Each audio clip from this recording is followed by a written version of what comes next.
Peace, greetings to you all. It's your brother Naheem, BKA Lord Abbott, aka Mr. Just the Facts. Hey, family, make sure y'all hit that like button.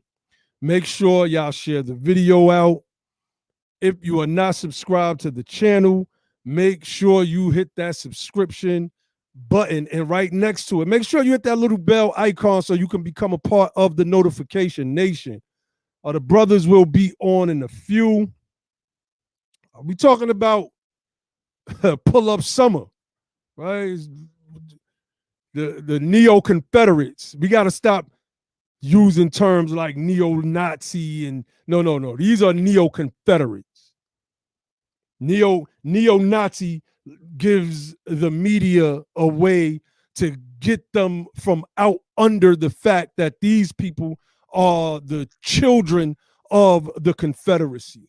So that's what we call them here, the neo-Confederates, whose party is the Republican Party. Shout out to the BTP mods in the building. Sister Riri, Brother Corey Lorenz is in the building. Shout out Brother Cato, I see you, fam. Shout out to the family. Make sure y'all hit that like button. Make sure y'all hit the like button. So, in Philadelphia, a few days ago, we seen the march. Oh, wait, matter of fact, we're going to have this brother on that jumped on my thread earlier. I got a photo album of the reparations rally that we did for Juneteenth on June 18th.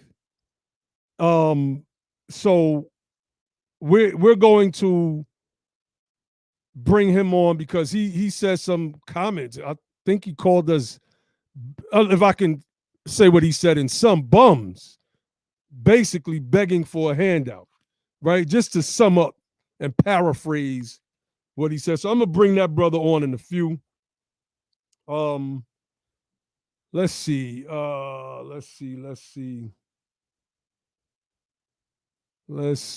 Is that him in the chat? Yeah, that's him in the chat, fam, under the name Latrice Spencer.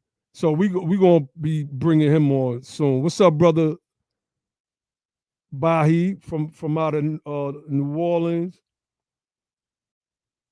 All right, so let's get into this thing, man. Let's get into this thing. Who are these people? Pull up. Let's because you got some people that's trying to say that racism in America doesn't exist anymore. There's no such thing as racism. I got cool white people in my family. Peace, Asim Majetti. Okay, I got you, Latrice. I mean, Brother Anthony Jennings. I'm gonna send you the link in a little while. Let us get through our first little block of this. All right, so let's just pull up some articles, man. Y'all know how we do. We just run through some of this stuff. This is our Freedmen rallying point here on Be the Power as we start and continue our political advocacy.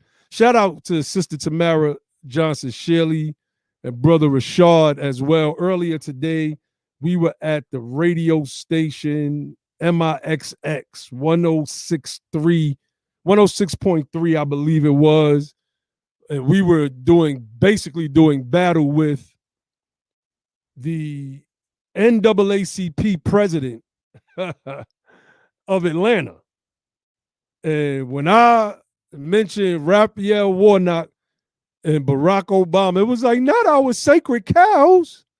Not our sacred cows. Oh, there was a whole bunch of redirection going on. Check out Sister Tamara Johnson Shirley's Facebook wall. She streamed most of it live. Peace, Barn Dog D. I see you in the building. All right, let me share this. Let's get to this. It's white boy summer, because that's what they was talking about over the winter. White boy summer. So this is from the Independent. Masked neo-Nazi white supremacists march in Washington, D.C. Demonstrators yell, "Reclaim America," and "Life, Liberty, Victory." So again, these people are not neo-Nazis. We got to be clear. The Nazis was a political party that, now if they were in Germany, then we could call them neo-Nazis, because Nazism can be traced back to that particular country and their fight against all people not of the pure white Aryan race, as they call themselves. Something that our people I think they wish that they could be a part of. I think they wish that they could drain all of the melanin out of their skin and weaken the keratin in their hair and become pale folk. I really believe that at this point. But these are neo-confederates, and we have to call them by their names. And the Republican Party, the conservatives, they are the group of neo-confederates. The Democratic Party is just useless. Just useless. We are policy centered over here, but nevertheless, let's get into this a little bit. It says mass members of a neo-Nazi white supremacist group called Patriot Front marched through Washington's National Mall on Saturday. Patriot Front, which is part of the so-called alt-right movement. See, and that's why y'all been seeing me tweet out the hashtag AltDes, Altered Destiny, ALTDES. I'm adding that to my hashtag arsenal because we are the altered destiny. They had this dream of manifest destiny where they would spread from the East Coast of America across the West Coast, oppressing and suppressing everybody that did not bend to their will. And some of us didn't have a choice. We were bred into being bent into their will, right?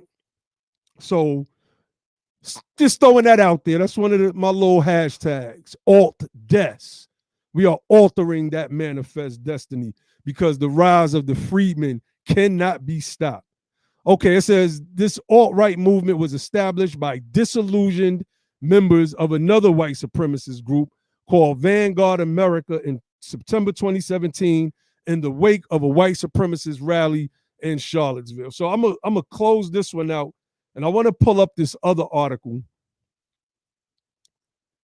Oh man, what did I do with it? I think I may have closed that one out. Oh no, I didn't. Because this article is interesting. The headline on this particular article. This is from The Voice, the PhillyVoice.com. Patriot Front, the hate group that marched through Philly, has defaced several George Floyd memorials. The white supremacist organization founded after the 2017 Unite the Right rally spews a vile ideology under a thin veil of American patriotism. See, they use this term patriotism as a front word for white supremacy. And the fact of the matter is, they will run over anybody who gets in their way. If Mike Pence says that the election was fair, it's hang Mike Pence. If it's the Capitol Police trying to stop them from invading the Capitol, the police are no longer with them anymore. The police are now governmentally controlled by the big government. This is why what we are doing at Be the Power and the United Sons of Daughters of Freedmen is so powerful. And it's so needed in this day and time because we different, right? This group, I was trying to find a video and I couldn't find a video, but this group, they marched through Philly and some of the brothers ran up on them and start popping off. Now, one thing, and it was funny because me and Ali was talking about it, and I was saying that this particular group right here are fit, they're in shape. They don't allow no fat dudes, none of that. You want to join them, you got to be physically fit. And Brother Ali was like, man, F all that. The brothers ran up on him. And that's how it's always been. You know, if you watch the series Them, the three white guys approached the brother as he was fixing his roof. And, you know, they start talking, they talk, and he was daring them. And he told them, if you come up here, I guarantee you, you're going to go back down faster than you came up here. And they didn't want to do it because a lot of these guys are cowards. They move in packs like animals, and their actions are animals. The history shows that they are animals. This is why we always reference this book right here, The Bloody Shirt. It is one of the greatest chronicles of white supremacist terrorism against our people ever produced. There's another book that I'm reading called White by Law. I'm actually listening to that on Audible. So, hey, shout out to Brother Marlon Watson. He's in the chat right now. This brother, man, we got to give this brother a special shout out because this brother walked. He and a group of Chicagoans walked for the fight for justice and curbing the violence and letting America know that violence is a mental health issue. Walked from Chicago to Washington, D.C. I mean, that brother and that crew from Chicago, the pastor, man, everybody make sure y'all show some love for Brother Marlon in the chat. That brother, that was amazing, absolutely amazing.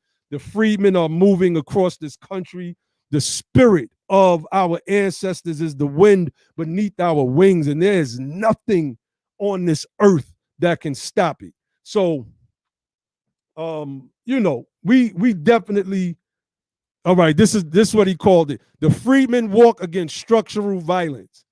And I see, you know, he some of the brothers was telling me he was sharing a story about how the pastor said he loved that freedman title. So today, when we were at the radio station, with what I gotta say is, yeah, oh yeah, I would love to get the pastor on the show, brother. Anytime. I would love to have him on and let him go in. That brother is a wealth of knowledge. I've listened to him. I would love to get him on here. So we were at the radio station, MIXXW. I mean, what was it? 106.3, I think it was. And so he came to me, he said, what's your name and what organization do you represent? I said, my name is Brother Naheem, and I represent the United Sons and Daughters of Freedmen. And the brother was like, oh, the United Sons and Daughters of Freedmen. He was like, I like that. I mean, he gushed over that. Before we got up out of there, me, Sister Tamara, and Sister Tamara was out the door already. I ain't gonna get into the backstory. She was out the door already. But that NAACP president caping for them Democrats, boy, whoo! It was a good experience for me, first and foremost. But before we left, the radio host was like, man, I am not playing. I really love that United Sons and Daughters of Freedmen. So when people hear this word, because it's etched in the historical records, because that name is etched in many of the books that we've read about slavery and after slavery, it is something that I think reignites a connection in the seats of our souls that I feel we've been disconnected from with our ancestry because we wanted to go to Africa and be the Egyptians and be Shaka Zulu and be everybody else except what our ancient forefathers and foremothers, who were some of the greatest freedom fighters the world has ever known, right here in the United States of America. So, you know, this is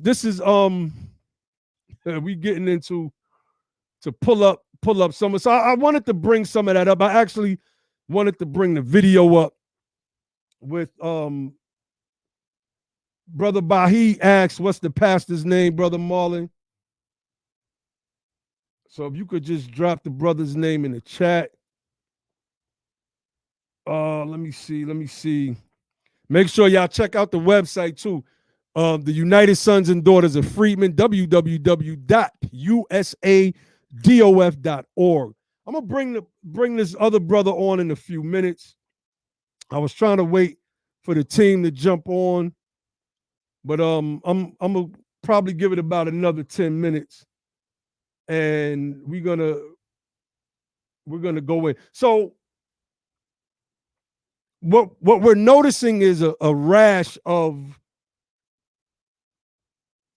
events, right? Like the one guy who was in front of the Africans, it was this African guy, and there was this white supremacist, neo-confederate out there calling him all types of the N-word and, cursing him out. And the African dude, he just kept saying, touch him, touch him, touch him. If you touch him this, if you touch him that.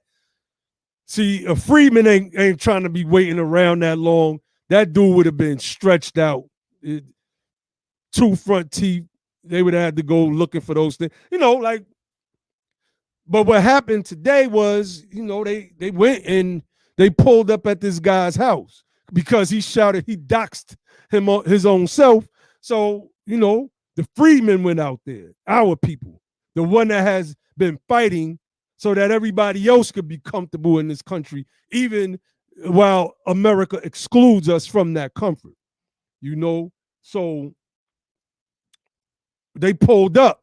And like the coward that he is, because he realized that African dude wasn't going to do nothing. And me and Ali was talking about the African guy. What would have happened if that was a brother?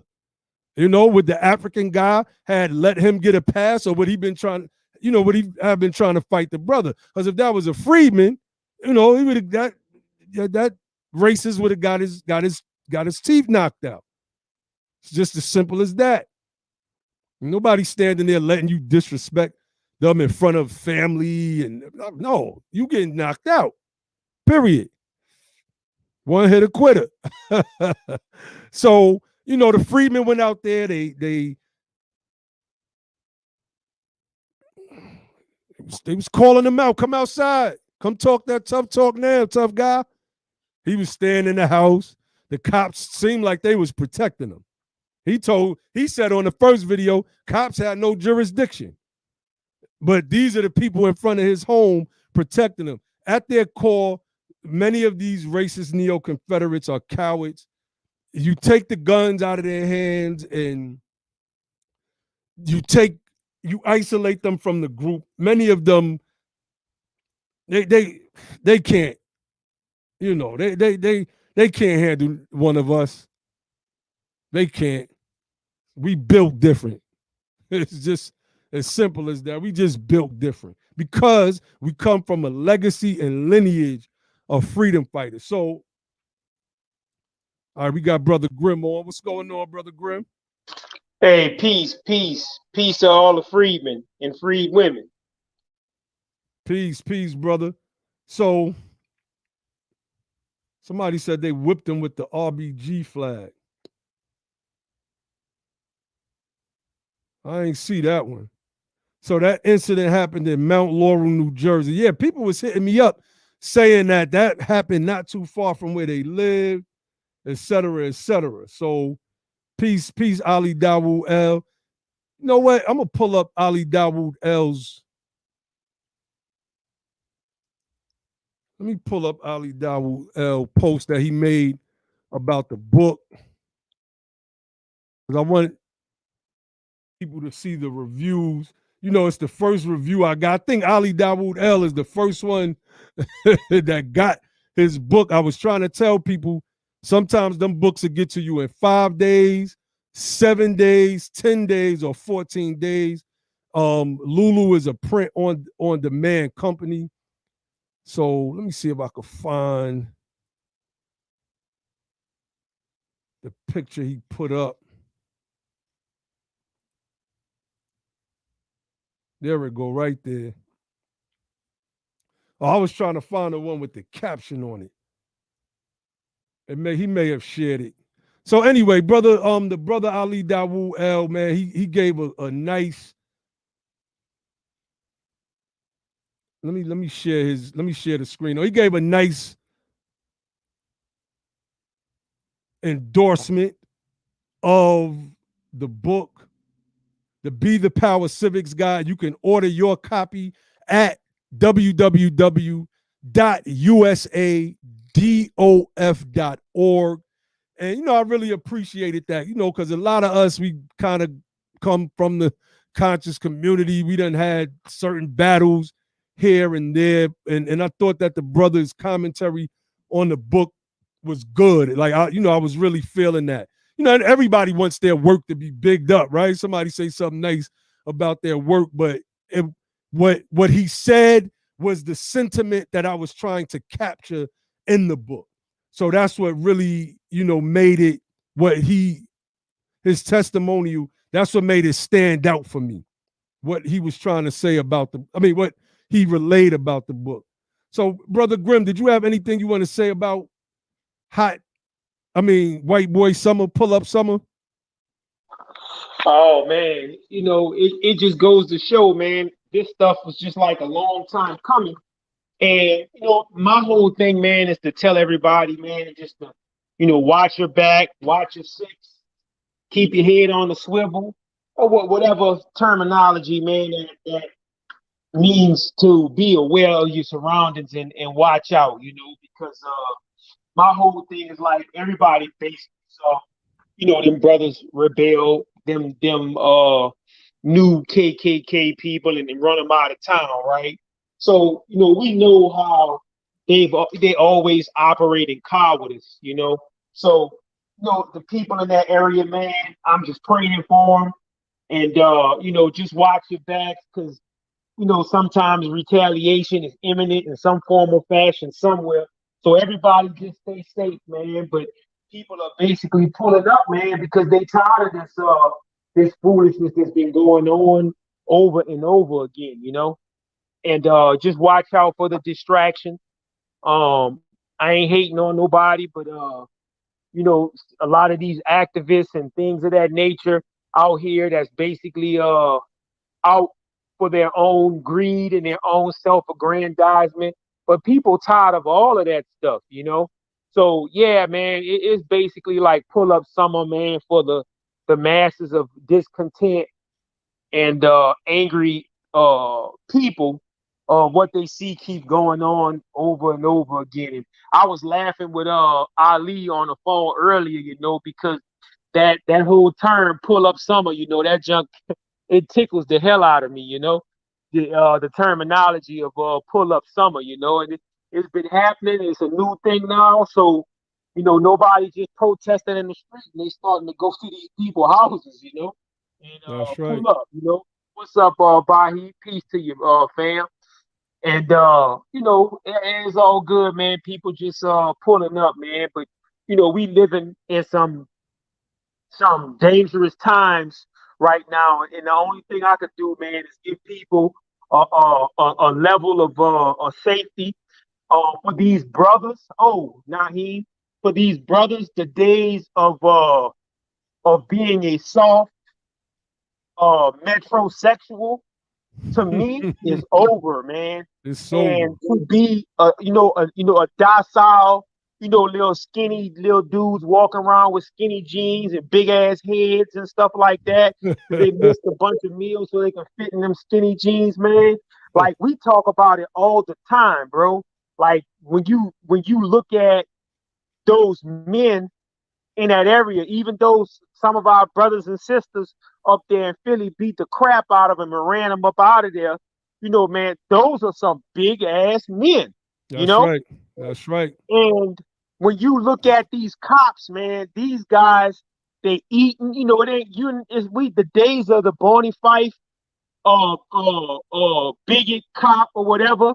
Those days are over, man. These cops are huge. They got arms bigger than people's legs. Just look at some of That's these right. cops, specifically the ones on these different task force, and these are some big ass dudes, man.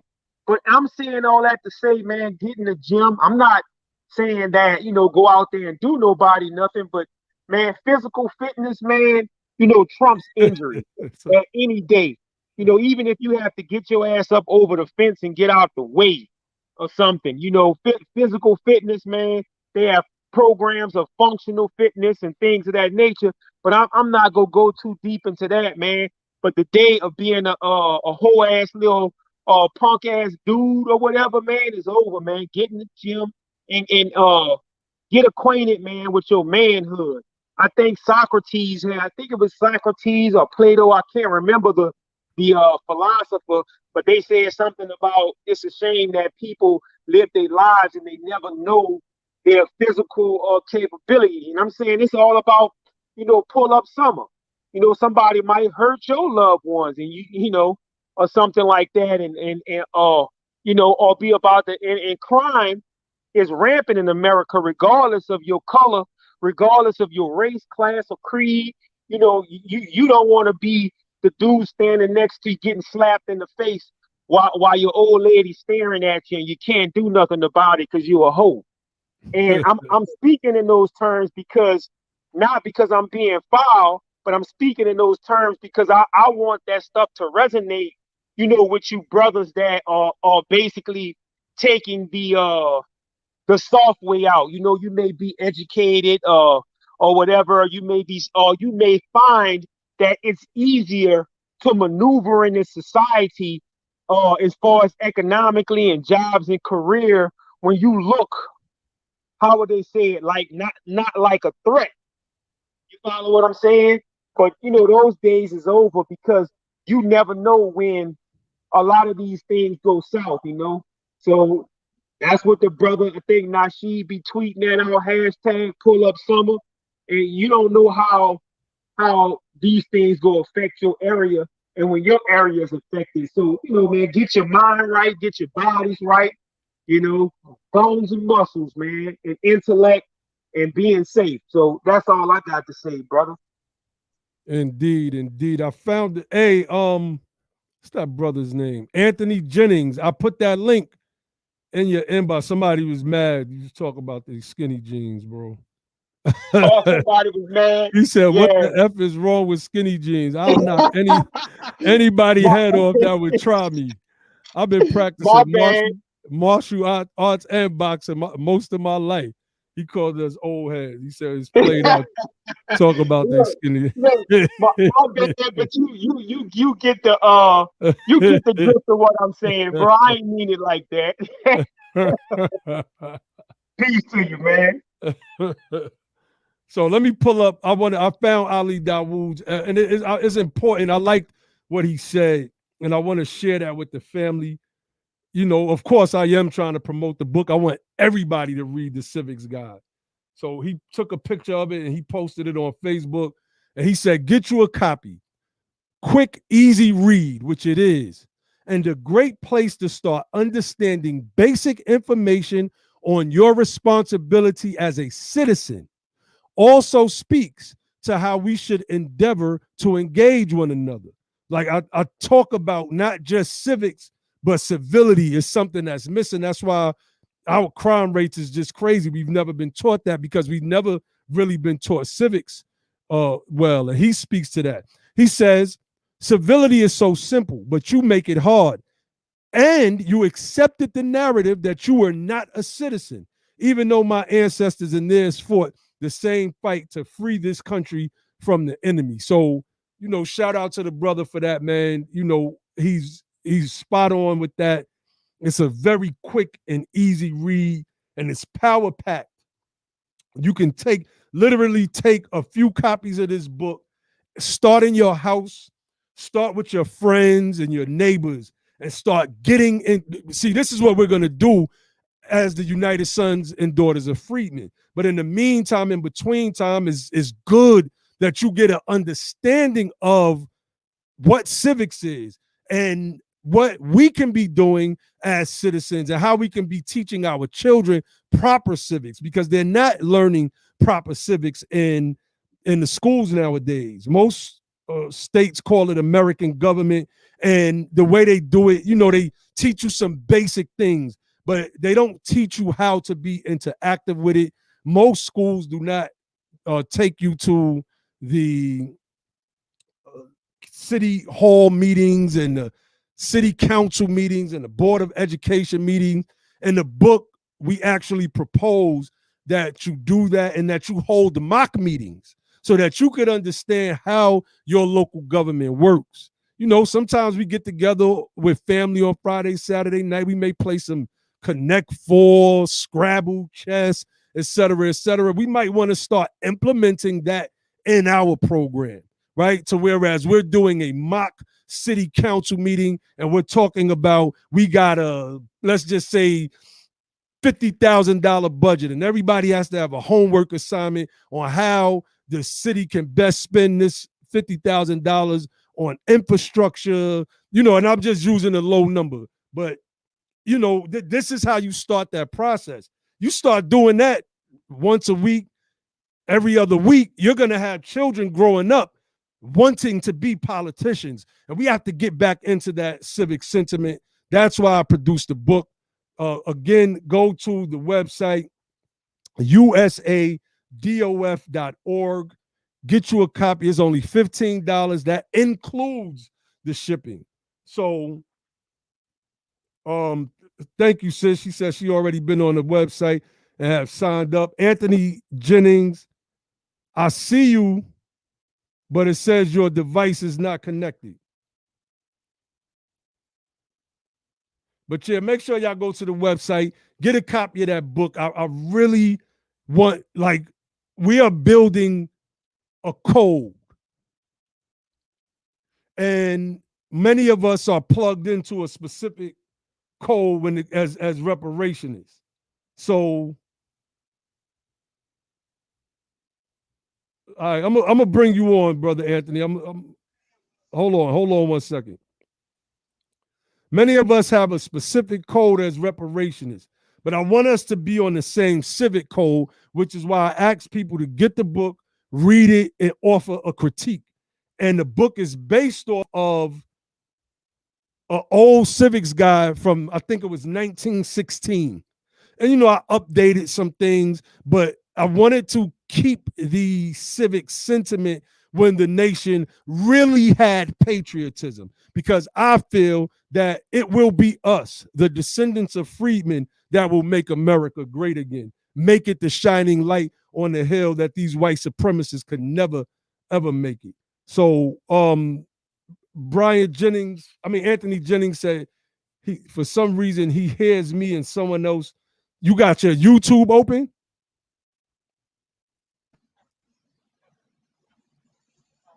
I got you unmuted right now, Anthony Jennings.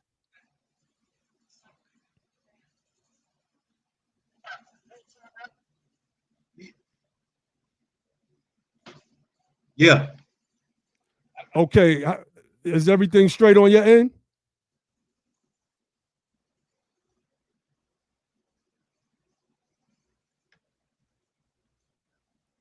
All right. Can you hear me now? Yeah, I hear you. Okay. Can everybody hear me? Yep. All right. Yep.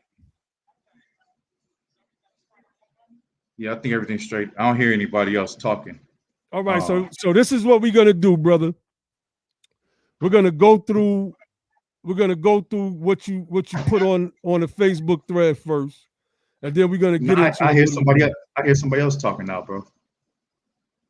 I don't know. That's something on your end. You probably got something else open. I can hear it. That's coming from your end. You got some other browser or something else open. I got StreamYard open, and then I got the Facebook open where you got the reparations. I can see the reparations thing up now. Yeah, I can see the reparations up there, and then I see it say StreamYard. Do you have the YouTube video open? Close out the YouTube video or mute it. Okay. All right, can you still hear me? Yeah, I hear you. Okay, it's gone. All right, it's straight. Yeah, okay, it's good. Cool. All right, so we're gonna do this. This is obviously from our Freedmen's rally that we did June 18th, our Freedmen's Reparations and Justice rally, to be exact. And you know, we put up some of the pictures of the family, man. This was such a beautiful day, you know. such a beautiful day. And we were out there, you know, Brother Arthur Ward went in and shut it down. I had to get him to email me that speech, man. He went in, everybody went in, shut it down. Go, Brother Marlon went in. No, dudes from Chicago, some good speakers, man. I'm from Chicago. From Chicago? I'm from Kankakee. It's about 50 miles from Chicago, but I lived in Chicago for 13 years, out south and out west. Okay. This is the sister from Lenintown. You know, they jerked this sister out of her reparations. The brother Rashad, we linked up today. I, and Sister Tamara Johnson Shirley were being interviewed on the radio station today. And Brother Ty Harper going in. So, you know, we just basically had a ball. Sister Tamara announcing her run against Raphael Warnock. And, you know, we had overall good time. So, Brother Anthony Jennings came on the post. Let's go through his comments first. He said, we didn't need reparations, even after slavery and Jim Crow. Up until 1965, black families outpaced white growth economically. I'm going to ask you to pull up a source on that, brother, so you should be getting that from ready. Thomas Sowell. That was from Thomas Sowell's, one of Thomas Sowell's books. Okay, well, we think Thomas Sowell is a super pseudo over here, and we don't respect his scholarship at all. So, what you can do while we reading through this is find the source that backs up this claim, because that book. Okay, I use Thomas Sowell's book, brother. So you can't just exclude him. That man was in. Hold on, brother. This book right here that the sister posted, From Here to Equality, we have copies of that book by a real economist, a real one that's not caping for Democrats or Republicans. He just wants to see our people get equality, economic equality, and we can't trace it. I don't believe in that. All right, well, let me finish talking first, brother. All right. Economic equality, and well, all of his sources match up. We can pull a quote from out of his book and then find corresponding references to show that what he's saying is right and exact. So I'm going to ask you to do that while we're doing this. So let me finish reading. Let me start over. We didn't need reparations even after slavery and Jim Crow. Up until 1965, black families outpaced white growth economically. We got it on our own. Now we look for the government to give us something. Almost every leftist program they provided for us ended up hurting us more than it helped. We are not victims, but that mentality is going to kill us. That's one of your comments. And we're going to get through this before I let you speak, brother. All right. You then, after the sister posted a book from a real economist, not a pseudo, because we feel that Thomas Sowell is a pseudo, and you'll have your chance to, big up Thomas Sowell. No doubt, you'll get your chance to speak on it. I'm just telling you how we feel, because we've examined his works, and we know that he's a liar and a pseudo.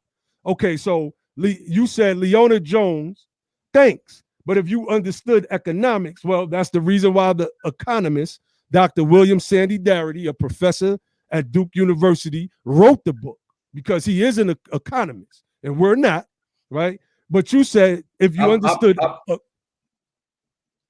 I'm mired in economics, man, but really I learned about the economy when I got out of school, man. I graduated from University of Illinois, but I learned when I got out of school. I don't believe in academia. I think everybody that got a degree is an academic dummy, including myself.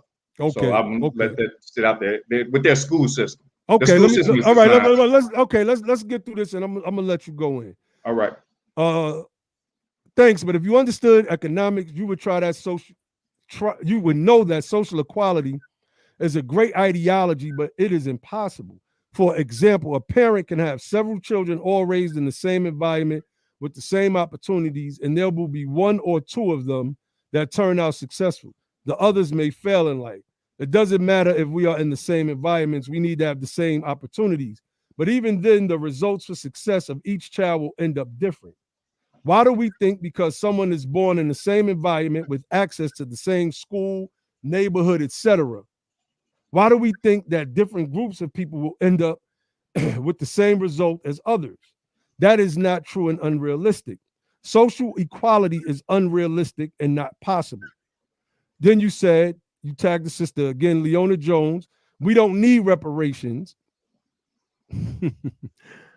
when we have been repairing ourselves. Black families out, you repeat that. Yeah, I said it's a falsehood, and we're going to show and prove. Black families outpaced whites economically up until 1965, when the effects of Franklin D. Roosevelt's New Deal kicked in. That was after slavery. I gotta laugh, my bad, because when you know better, it just sounds funny. That was after slavery and Jim Crow. We still were successful. Now we want handouts. That's a shame. We are better than that. We know how to not only survive, but thrive without any assistance. Why do we feel like victims now? And he posted this, family. Now, y'all remember that we did an article. I mean, we did a live stream on this about maybe 2 weeks ago, right? Pandemic sees largest surge in Black-owned businesses in the last 25 years. Now, I will give some brief commentary on this. What is not shown in this screenshot is why. Why is there, which we covered right here on Be the Power. That's because of the infusion of federal dollars to Americans, and in this case, Black Americans, caused them to actually save up some money and start businesses. That's why. So this meme negates everything the brother just said when you know the story, which we covered here on Be the Power like maybe three weeks ago. So you see me here saying, man, get out of here. And I tagged Josh because I was driving and I couldn't go in, and I let him know. I deleted my post, bro. Huh? The bomb thing, I deleted it. Okay, that's cool. All right, that's cool. That's fine. You said, I asked you, could you come on, and you're on. You said no problem. I'm sure you got a whole lot of listeners that feel that they are victims. Some of our listeners are hardworking people. I work. Everybody on BTP works. Some of them are business owners. Some of them are running for political office right now. But we are victims. We've been victims of white supremacy for a long time, and we're going to prove that because, I mean, the numbers don't lie. People do. You said, which is the school system goal? So the school system made us feel like victims. The school system taught me that slavery was okay. Absolutely. That's what the school system taught me. The school system didn't teach me that because of slavery, I was going to live a harsh life in the projects in New York City, in the New York City Housing Authority that I lived in. It basically taught me to accept the inferior position and recognize white supremacy as my superiors with the white teachers and the whole lot. I totally agree with that. Okay, so I'm gonna read this and I'm gonna let you go in. Let me finish reading this. You says, which is the school system's goal to make us feel inferior, so we act inferior and become inferior because of our thoughts. So sure, I will join and be probably the only person that feels they could control their own destiny in spite of the odds. So yes, I will be glad. Okay, we could do that. Okay, in spite of racism and all the other things stacked against us. Cool. We got Josh Freedman on. What's going on, brother Josh? Peace. So look, we're gonna let the brother go in. BTP Ali is in the building. We're gonna let the brother go in and explain his position. We want you to break down, one, why you feel reparations is not needed. 2, how did we get it on our own? 3, what wealth data can you show that? Let me make sure I quote you correctly. I don't want to misquote you. You said we didn't need reparations even after slavery and Jim Crow. Up until 1965, Black families outpaced white growth economically. So can you give us, let's start with the reparations piece. Why do you feel that we don't need reparations? I'm not saying we don't need reparations. I'm saying we don't need currency as a form of reparations. So I agree with reparations, but I'm about actually, when I think of reparations, I'm thinking about I want to be fair to myself and the listeners, because I don't want nobody to make it seem like I'm lying. You say right here in this comment, you say we don't need reparations when we have been repairing ourselves. Let me put that back up on the screen so nobody doesn't think that I'm misreading anything, or like, everybody knows me, Mr. Just the Facts. We do not do that and over with here. that, and with that being said, I seen something on there that said every black family is owed $850,000. So that's why I was talking about. Okay. Monetarily wise, because it was on the flyer or whatever. So that's what I was talking about. But my thing is, we need mental reparations, spiritual reparations, emotional reparations. We need land. We don't need no cash, because they've been giving us cash forever. They're giving us cash now, you know, and the cash doesn't solve our problem, man. So that's my thing. So I'm not saying we don't need reparations. I'm saying we don't need no cash. All right. So wait, hold on. You said they've been giving us cash forever. In what they give us cash now. No. Handouts. It's a pandemic, so everybody in America is getting cash. But let's speak to us specifically.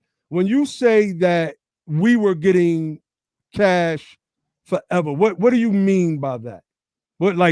Give us an example. Every time the government, look, I'm just tell you like this. I'm a libertarian, man. I'm not a Republican or a Democrat, but I am conservative. But I'll call myself a conservative libertarian. I'm all about freedom, right? So that's my main goal, is about freedom. So what I see division amongst America, and I see it's purposeful. Wait, brother. Tactful. I don't want to keep cutting you off. I really would like for you to just speak to what money that we've been getting forever. Who was giving? Where did I say we've been getting money forever? You didn't just say they've been giving us money. No, I said we get money now. We get cash now. You said now, but before you said now, you said we've been getting money forever. Money is not going to help us. That's what you said. Right, how many handouts have they been giving us? How many stimulus have they been giving us? We've been getting money. All right, so what stimulus? Okay, well let's. Barack Obama's passing out stimulus. Trump was passing out stimulus. We've been getting money. Okay, well, I don't know nobody that got the Barack Obama stimuluses. You didn't get no check from Barack? Nah, not me. I don't know. Maybe somebody on the panel. Matter of fact, you might be right, because he only bailed out the banks. Okay, he bailed out white people. Under Barack Obama, 101 new white millionaires were made, while black wealth was eviscerated. Right, Absolutely. So we know this to be fact. So we could X Obama out the question. Everybody got money during the pandemic. Okay, everybody. So I want you to think about this, because remember, you made a post about on that comment where you shared a screenshot that spoke to the black business startups. We actually covered that story here on Be the Power. Those black business startups started up because of the pandemic money that was the federal government was giving out. So when you say that we don't need the money, and then share an article that negates your stance, we call that cognitive dissonance. We're going to spend it on Jordans, bro, and cars. You know that. We're going to spend it on And Jordans. With that being said, I don't know if you know what's going on in Evanston, Illinois, but they got 16 families in Evanston, Illinois. You can look this up, that they want to give $25,000 to. They considering that reparations. We know all about that. Okay, and with that being said, where does that money go to, though, bro? Where does that money that they're going to give us go to? Okay, first and foremost, that's a housing voucher program. That's first and foremost. Now, again, brother, you don't understand how you just contradicted yourself again, because you on the comment section, you put up a screenshot. I don't think you read the story behind that, right? But the story behind that is that the stimulus money helped give black people a boost. They didn't go buy Jordans. Hold on, brother. They didn't go buy Jordans and gold chains. There were people that actually started up businesses. And what people do with their money is their own business. Who are we to pocket watch anybody? Are you telling me that I shouldn't get my paycheck at the end of the week because I'm going to go blow it on some Jordans? I'm saying we don't need a check. We've been giving us checks since forever. Okay, now that's the second time you said that. Yeah, the first time we've been getting checks. I ain't gonna say forever, but since I know at least 2000, we've been getting checks. Okay, well, but those checks are not for us. Those checks are just to stimulate the economy. That checks is to increase spending. So that's a problem. That's not for us. That's not doing anything for us. So my whole issue is. All right. So what proof? Okay, what proof do you have? I'm an economist, bro. I know that I see the stock market being propped up. I see real estate being propped up. I'm an investor too. I invest too. So I follow the markets every day, bro. So that's what I'm trying to tell you, that me using the white man or the government as an excuse for me not to be successful, or an excuse to say that I'm having a disadvantage, is not helping me. It's not helping our people. Okay. That's what I'm saying. Like, what's your? Well, oh, go ahead, Grim. Go ahead, Grim. No, I was saying, I just wanted to say real quick. I'm not going to engage too much in this conversation. Y'all got this, but I want to say to the brother, you know, you pointed out that we've been getting money forever, and we ain't been doing nothing with it. Listen. Now, with that being said, people go to work every day, and if somebody work on a job 5, 10, 15, you can say anti-work, bro. No. Hold on. Let me make my example. Let me make my example. Go ahead, Grim. Yeah, let me make my example. You can say, oh, well, they've been getting money from their job forever. But what you fail to understand is that even with the little handouts we may have gotten under Bush and a lot of that stuff doesn't serve to close the racial wealth gap. So you can't look at a man who got a $1,700 check in 2009 or whatever, 2007, and then turn around and say, well, he got another check and then count that and look at that man's pockets and say why he hasn't succeeded in America. Because see, you should understand debt and things of that nature. People have bills. Because you know the economy. Those little things that you are mentioning about those little quote unquote stimulus checks here and there, it doesn't serve to close the racial wealth gap. So that basically leaves your argument basically mute. And what the brothers is going to tell you is that America and even private corporations have had a systematic way in which Black people were locked out of wealth. So over the years, we've gotten poorer and poorer, and white people and it's all based upon policy. You follow what I'm saying? And I can appreciate you being a conservative and a libertarian, but the bottom line is most of us are not Democrats or liberals either. If you listen to our show, but basically what we were saying, brother, is that let's even if we don't talk about slavery, and these brothers can tell you more so better than I can, that you had redlining and all types of poverty. They got Black people watching this show right now who quote unquote tried to pull themselves up by the bootstraps. They might not be necessarily hurting or poor, but people who went to colleges and got degrees and things of that nature, who for all intents and purposes was told to do that, but they still can't pull themselves out of the grips of not having what they're supposed to have, being people of that stature, being educated. You follow what I'm saying? So with that being said, you got educated people and they still technically quote unquote poor, because that's what they told us: go to college, do this, do that. But on the other side of the equation, in so-called white America, people are doing these things and they are fine. So I'm gonna end with this. So basically, there's something inherently wrong with the way justice, wealth, and things of that nature is being equated. Nobody's saying create a socialist state to where everybody gets whatever, but you can't wrong a people and create a system that keeps them down even when they know it and then think it's okay, brother. That's what I'm gonna do. But y'all brothers got this. I ain't saying nothing else. Indeed. So I got up on the screen, and you can unmute yourself, brother, and I did it for you. I got up on the screen because many people like to point to these handouts, right?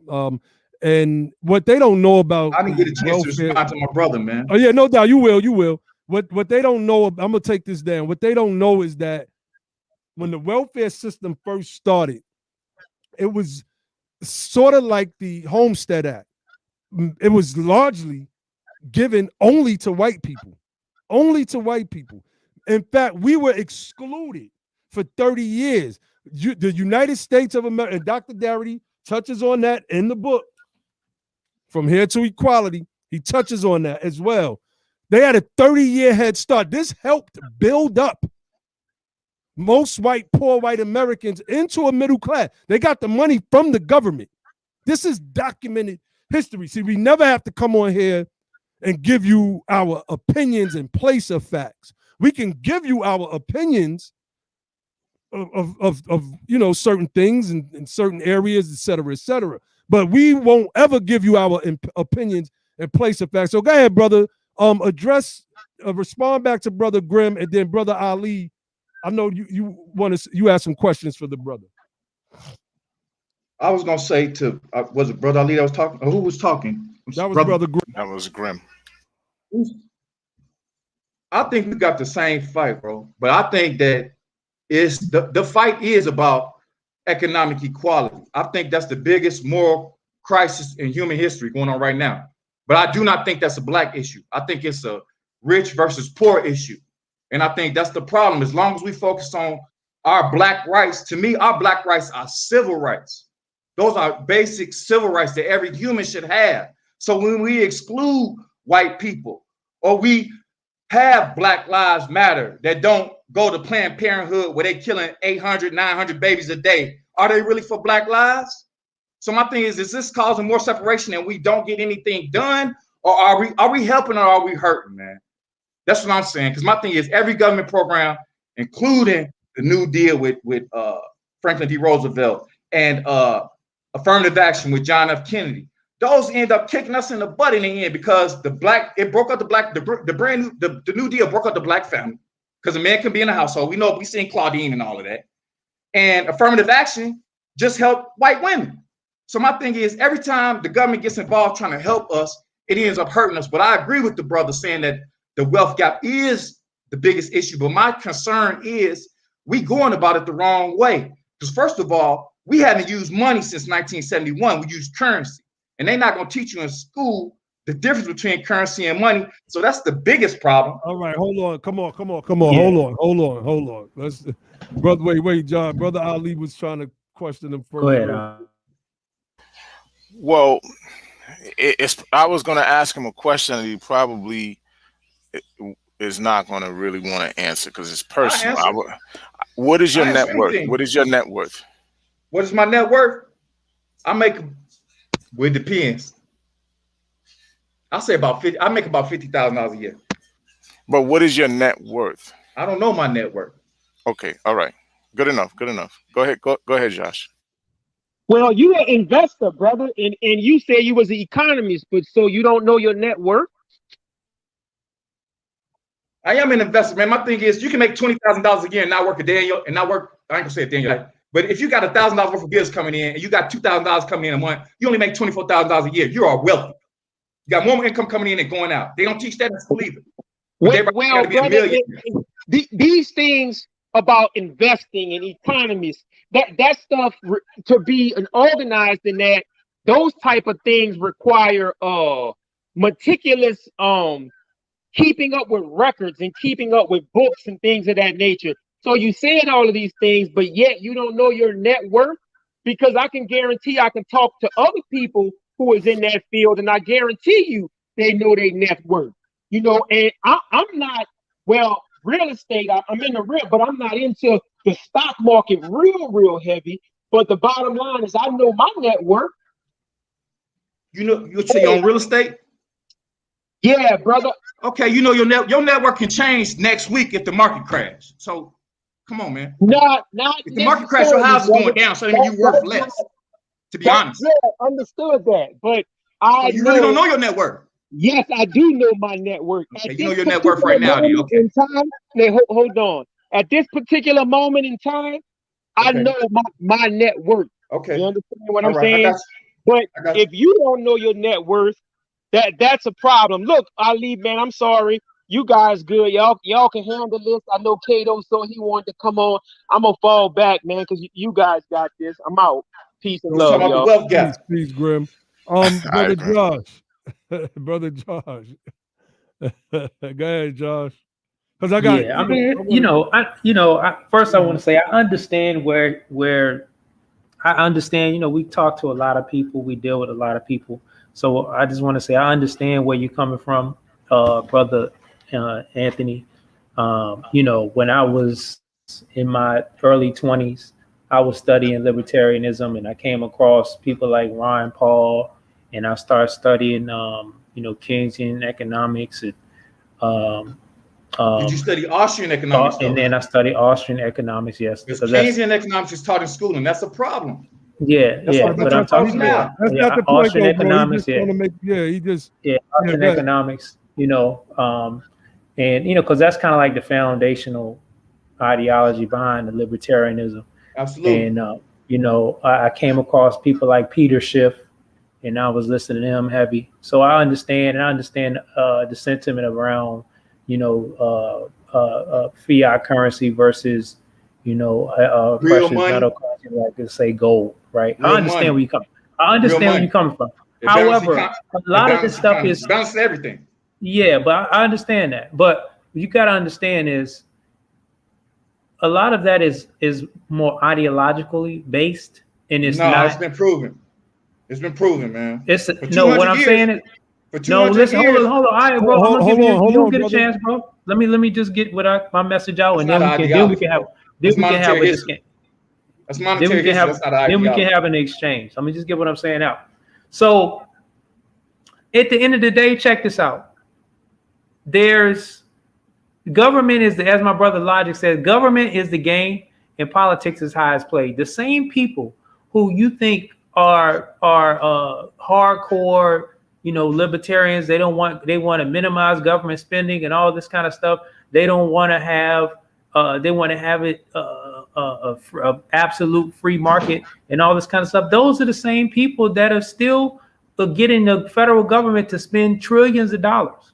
They want it to go. They want those resources to be directed to where they want to go, and a lot of times it's in towards their businesses and government contracts and all this kind of stuff. The same libertarian politicians is signing off on huge government spending if it's spending towards things that they want to spend on, right? So that's what I'm saying. This stuff is audio, and whether you want to believe and try to operate in that world, that's not how the world's going to operate. The government, guess what? The Federal Reserve is still going to print money, and what we're saying is historically, it's coming down, though, bro. We see the data that's coming down. Okay, what does that have to do with? In the meantime, what does that have to do? I thought we was talking about economic equality. Hold on, bro. You gotta let me talk. You keep cutting me. Just let me say my point, and then you can come back with your time. Hold on, Josh. Brother Anthony, we don't do that over here, brother. We don't do that over here, man. People usually when people get on and they try to keep cutting you off and over talking you is because they're wrong 9 times out of 10. If what you're saying is right and exact, you can wait for the brothers to get finished speaking. You can have some comeback. Sometimes, we can interject. That happens in the back and forth, but you doing it a lot, and it's coming off as what we typically see when we have people come on the platform. They just trying to force their opinions to be right because they're not. So go ahead, brother Josh. We give you the common respect of letting you say everything you got to say. So I'm just asking for the same respect back. And then once I finish that, then we can have an exchange. But let me just get my point, because also what we're trying to do is educate. We're trying to educate, especially some of the history. And what I was trying to say was, when you look at resource allocation, when you look at government budgets, and when you look at government spending, historically, our people have not gotten that. You mentioned the New Deal. Well, and you said the New Deal destroyed Black families. Well, one thing that I have to clear up is largely the Black folks, the freedmen and descendants of freedmen, we were locked out of the New Deal. Like when you look at the New Deal, part of like New Deal policies like minimum wage, Most of us, Social Security, most of our people were in positions. All right, let's put it this way. The Southern Democrats at that time only would sign off on the New Deal if they could craft it in a way that cut us out. So if you want to say the New Deal hurt us, well, we were locked out of the New Deal. You talking about minimum? I said minimum wage and Social Security. Most of our people were working in jobs like sharecropping and housemaids and servants. These type of positions were not eligible for minimum wage. They were not eligible for Social Security. The years you worked, they didn't qualify. So we got cut out of that. You want to talk about stuff like the GI Bill, which President Bill Clinton said was the bill that the number one legislation that helped the most amount of Americans. I'm not quoting word for word, but that's basically what he said. That it was the most impactful legislation for all Americans in American history, right? That's a lot. Whatever the case may be, we were locked out of the benefits of that because although it was said to be for everybody, the Southern Democrats got it to where they left it up to the states to administrate. So that's why you see like the state of Mississippi, when it comes time to delve out benefits, you see where 3,500 white people got it and only 2 or 3 black folks in Mississippi in 1947. So what I'm trying to communicate to you is that whether you want to believe about the government doing programs that's helping everybody, it's only fair we're doing wrong and it's going to tear up race relations if we do something specific for us. Well, how does that make sense when something specific was done against us and where we were deprived of something specific, like the deprivation was specific to us, the targeting of the damage and the generational trauma was done specific for us, the plunder was done specific to us. So it has to be specific action taken to repair that specific for us, and including giving us specific resource, giving resources specifically to us. Right, that's the only way it's gonna work. And if white folks are in their feelings and you think it's gonna do race relations, that's just something that the nation has to deal with. That's something that the nation has to deal with. The nation needs to be normalized that we're not supposed to be on the bottom. It's nothing inherently dysfunctional about our group. It's about what has been done to us over generations. So you, as a very sharp brother, and you're trying to invest and do all that kind of stuff. Why is it that you're starting from zero and not starting from, you got to understand something. Hold on, let me say one more thing. White millennials are getting ready to inherit $70 trillion from their boomer parents and grandparents. And a lot of that has already started via in vivo transfers in life. Why is it that? Let me ask you that. How many millions and how many hundreds of thousands are going to be transferred to you while your parents are still living? And that's going to be you're going to inherit once they pass, right? And if the answer to that is, not a whole lot. Okay, you know what? And then look in your family and how much of that is the same story. Now look at the average white family and see how different the story is. The numbers don't lie, brother. So go ahead, brother. You mentioned the GI Bill. That's the GI Bill. That's the government college bill, right? Is that the college bill? Basically, the government. Go ahead, Ali.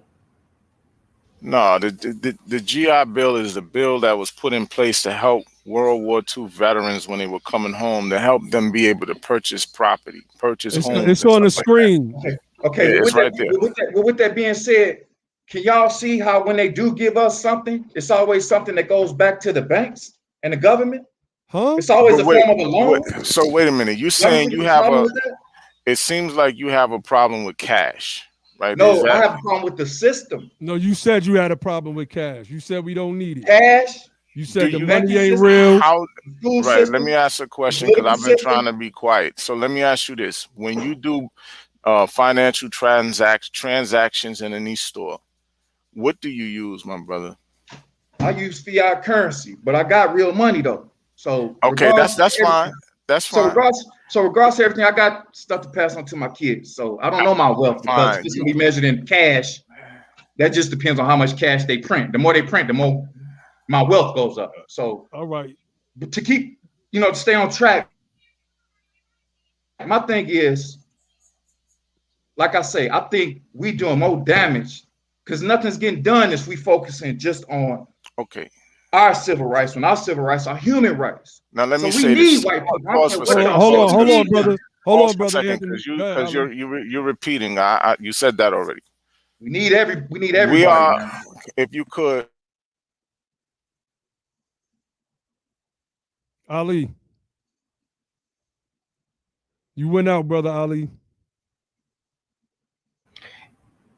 Well, let me just say this about the GI Bill and everything, bro. Like, if you look at white America that was able to access a lot of these programs when the government is doing that, like it was not stigmatized for people to not. It wasn't stigmatized. People weren't stigmatized for being looking for handouts or being welfare queens or kings when public housing was going for white folks, right? At that time when America was lifting them out of poverty, it wasn't stigmatized. They were looking for handouts and they were lazy and they were just, all that kind of stuff like they try to put on Black America when the government was guaranteeing all of their loans. If you look at the GI Bill, and the white folks didn't have a wealth and stuff largely, not like they do now, where they were, passing on the generation and they were able to get leverage up and go and buy more assets and all that kind of stuff. So you think about how the government guaranteeing your loan reduces the risk from banks. So now the banks have no problem loaning you money. And then you're able to get houses, you're able to start businesses, you're able to get education, you're able to do all kind of things and the banks don't feel any type of risk. And then you build on that. You can even, you build on that and you pass it to generation. So that generation doesn't have that cost. Now that generation can go and put that as collateral for to do more speculation, and to keep building and building and building. So what we're saying is that's not the process that we were engaged in. So if you have generational deprivation of that, how are you against the government now doing something to remedy that today? The government can't remedy it. That's what I'm trying to share with you. What they gonna do? Give you more cash?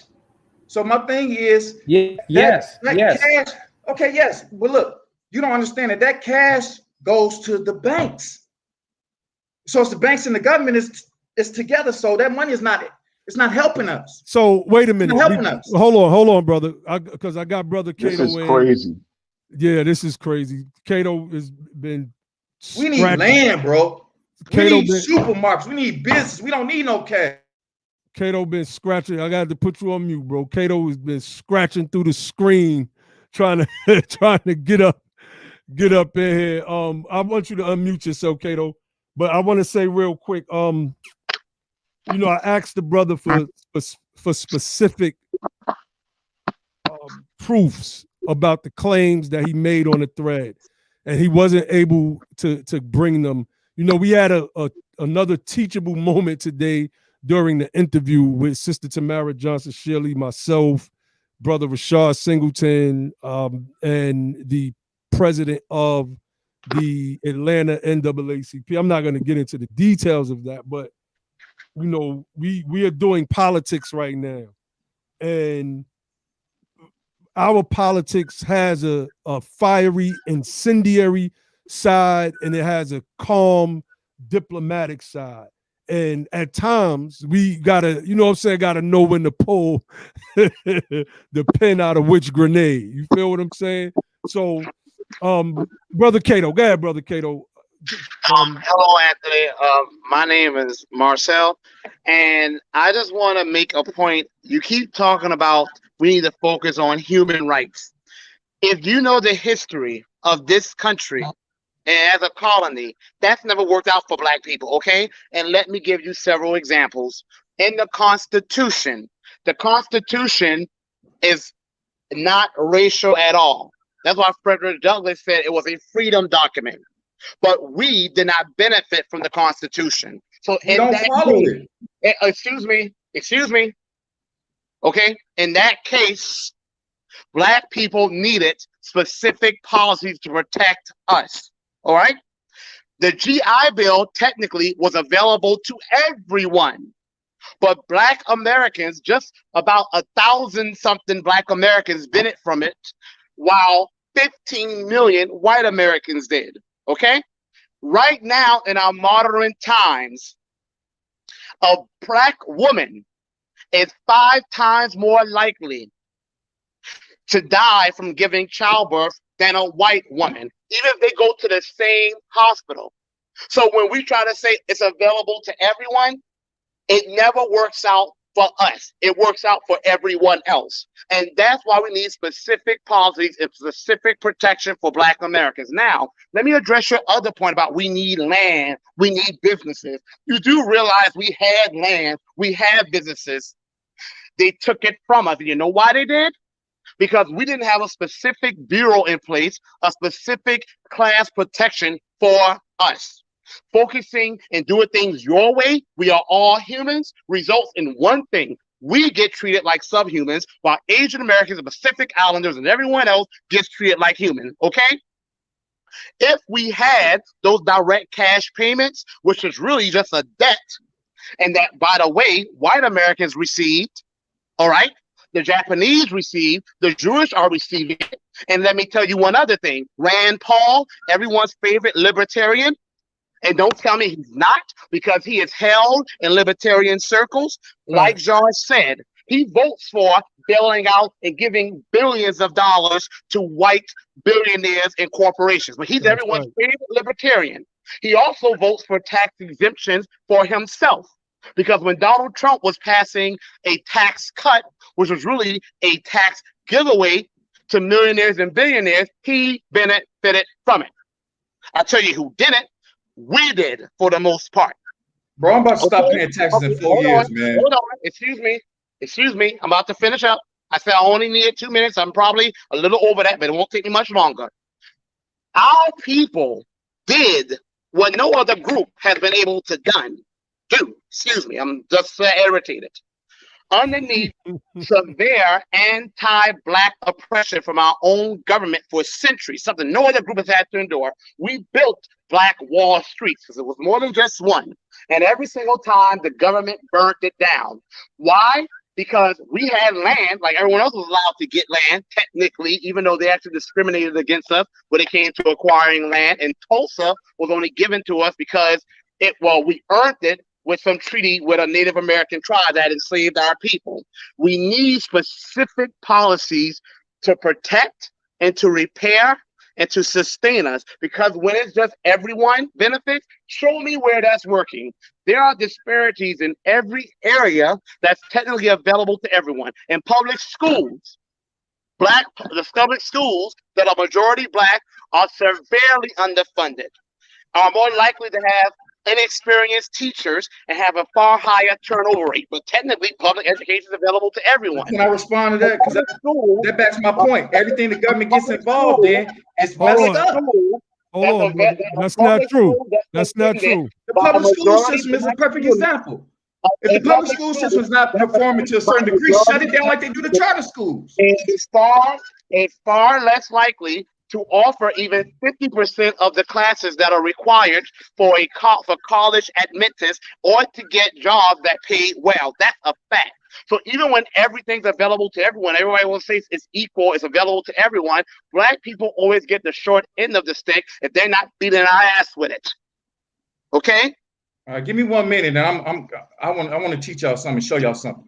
Because you talking about the public school system, I say shut these school systems down if they're not holding them accountable like they do the charter schools. If the charter schools, to the point I actually made, that when we try to do everyone matters human policies, we get treated like a subhuman. I'm trying to respond to that, because I don't do the race thing. Because my thing is, I'm a capitalist at heart. So look, check this out. Give me 1 second. I'm explain why. Give me 1 second. In true capitalism, which we don't have, we would have free markets. I don't think 1 more second is going to help you. You don't have to, but stop listening then, bro. But let me talk. Steve Jobs came out with the iPhone. The iPhone 1, it was $500. Only rich people could afford it, right? He's a true capitalist. When he came out with the iPhone 2, the iPhone 1 dropped down to $400. The iPhone 2 was $500. He did the same thing with the 3, 4, 5, 6, 7, all the way to 8. The iPhone 7 was all $500. All the ones dropped down, so the poor people can't afford it. Price is supposed to come down. That's what causes economic. That's what causes the wealth gap when prices rise. And the reason that prices rise. Hold on, brother. That's causing the wealth gap, bro. Has absolutely that causes what wealth gap? That causes the racial you give wealth gap? everybody $1 million, what you think gonna happen to prices? They're gonna rise, right? That's not the point you were originally making. That's not the point we're making. Come on, man. We're talking economic equality. That's just gonna expand the gap. Let me wait. Hold on, y'all. Hold on, everybody. 1 second. Hold on. Let's engage this brother from this point right here. Hold on, y'all, because I don't think this brother understands what's going on, because he's listening to clowns like Thomas Sowell. So of course he naturally can't know what's going on. This is the fight. Hold on. I know what works best for me. Okay, I'm not trying to change nobody. I'm just trying to teach people. Okay, this is what I know. I know prices go up when Steve Jobs died. Okay, we got you. Yeah, that's true capitalism. Price goes come down, not go up. They tricking us. All right, mute. iPhone still costs over $1,000. Bro, that destroys the middle class, bro. iPhone still. Oh my God, man! Come on. iPhone still costs over $1,000. You don't know what you're talking about. You just listen to somebody on a YouTube channel and you're repeating it. But this is what we're going to do here. This is the financial disparity. This comes from the Federal Reserve Bank. Black people is in that sky blue. Hispanics is in that dark grayish black. Other people are in green, and whites are the purple. So we see white wealth. We see green as other. Next, we see Hispanic as black. I mean, in that black shade, and we see our people as the blue, all the way at the bottom. All of these other people, we have been citizens here since day one. Since day one. All of these other people have been allowed to surpass us because the United States of America has economically excluded us, boxed us out of wealth. You're making excuses, brother. You're making excuses. I'm gonna be fine. Yeah, this ain't about you personally. This is about all of us. So yeah, but I was trying to share. Hold on. All right, hold on, man. I'm gonna take you off the stream for a minute, because I'm trying to talk and we let you get your good, and now you trying to be disruptive.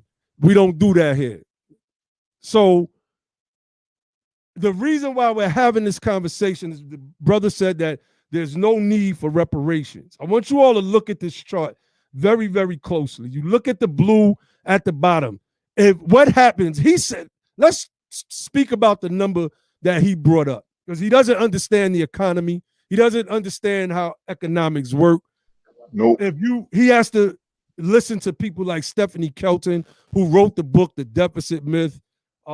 Brother Logic and Brother Josh have broken down how the economy works. We shared an article here called How the Government Prints Money Out of the Thin Air for Coronavirus Relief.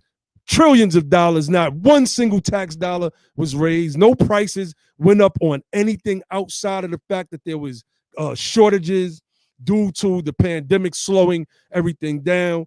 When Trump and Bush did stimulus packages, nobody's taxes, none of this stuff went up. The price of tea in China didn't raise, because everything is basically connected to the American dollar. If we got $1 million a piece, well, that blue right there would probably, I don't know, maybe overtake that purple, or at least catch us up to it. And we would be able to bequeath money and assets and property. You have to buy land, brother. You can't just say, man, we need land. Who are you going to get the land from? You can't get it from the same government that you're disavowing, that you're saying that we can't get the money from, that we shouldn't get the money from, that we shouldn't be asking, aka begging. I think you stopped short of saying that up here, but you may have said that on the thread. I can't remember. I think you deleted that comment. So where would you get the land from? You would have to buy the land. You're asking people, right? Let's do this. Let's do this, because y'all know we do statistics around here. We do statistics around here. We don't We don't play. And I'm gonna bring you back on, brother.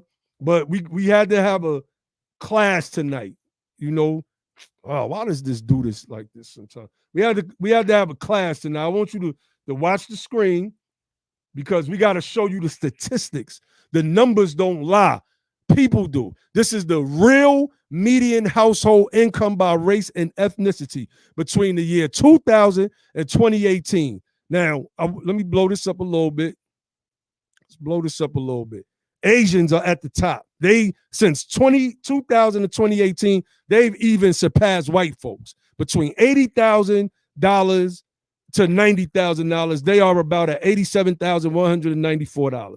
They have surpassed white people during this time who were at $69,000 in 2000 and 2018. They were at $70,642. Hispanics, 46. Now we was here first.